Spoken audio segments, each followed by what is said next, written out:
in the wake of the recent Hikoi and Anti-Treaty Principles Bill, a lot of talk of racism, racist this, racist that. I'm going to suggest this. New Zealand has very little actual pure racism. Plenty of prejudice and discrimination, absolutely. But let me put it to you in the form of a comparison, all right? A pretty Pākehā girl, young woman, brings Māori boy home to meet the family. Dad, this is my new boyfriend. Oh, okay, yep, cool. Dad, we're going to get married. Oh, I don't know about that. But Dad, he's a surgeon. Welcome to the family, boy.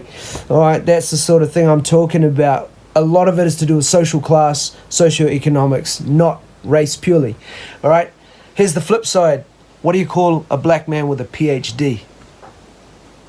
Nigga. Kia ora.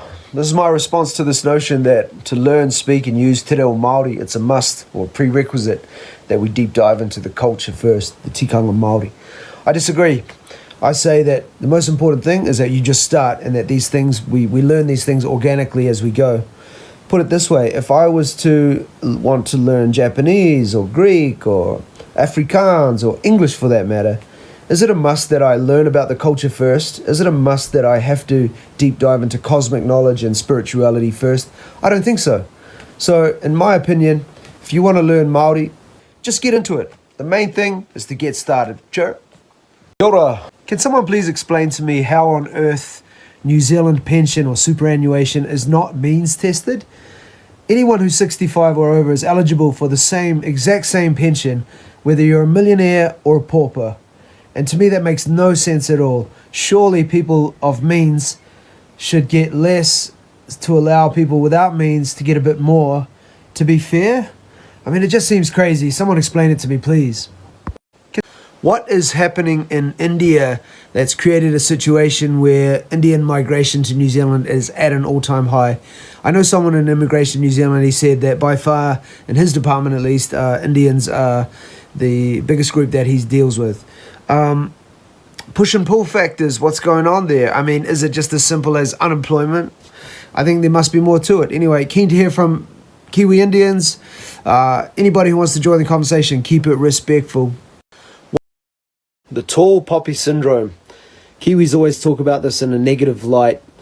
They talk about its toxicity, its jealousy, the way it just pulls people down.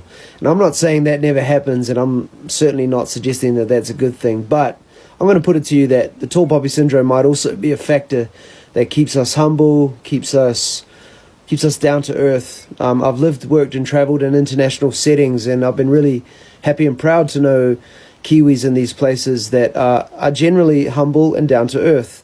That includes Kiwis in high places sometimes. Yeah, just an idea, the tall poppy syndrome, not all bad. The tall e hoa ma. How many of you that talk decolonization still inu waipiro, drink alcohol? All right, you've got to agree, alcohol is surely in the top 5, if not the top 3 destructive colonial introductions to our society, to the Māori community and society in particular, till today. So if you're talking decolonization, this and that, but you're still drinking alcohol, all right, I challenge that hard. E hoa. New Zealanders in Australia, Māori, Pākehā, other New Zealand citizens living in Australia, past or present.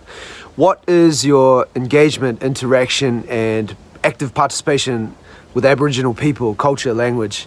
Not what you think, not what you feel, not your opinion. What is your engagement? Curious to know. Sure. New Zealand. Here's an idea. Scrap income tax and crank up the GST to 20, 25, even 30%. Let's make consumption be the biggest earner for the government or for the tax take, right? It'll encourage people buying more of what they need and less of what they don't to save money and still get as much money as we need to run the country, all right? And I'm talking about cars, properties, big businesses as well, all right? No income tax, crank up the GST. Let's stop wasting money on bloody apps like Temu. Nā wai te reo Māori, nā te iwi Māori, nā te kāwanatanga, nā te taurewhiri te reo, nā te atua, e awa. I reckon te reo Māori can and will be normalised when everyone, all New Zealanders feel some sense of ownership, meaning that it belongs to everybody. If we are too protective of it and too possessive of it, While I can understand that to protect its quality and its status and its mana, it can ultimately also limit its normalization. And I like to think that if all of us can feel that it's ours, we'll buy in and it will become a living daily language in the future. What do you reckon? Drop a comment, chirp. Now, beneficiaries wasting all of our hard-earned tax dollars. I'm paying that guy's dole or whatever. Hey, we've heard that all our lives.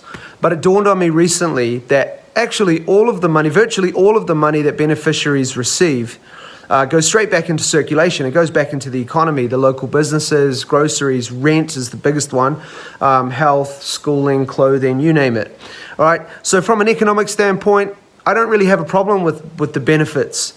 Not at all. I mean, able-bodied people who can work, who could have a much healthier, more meaningful future, I encourage that and I discourage being on the benefit for no reason. But from an economic standpoint, I don't have a problem with it. What do you reckon? Drop a comment. Chirp.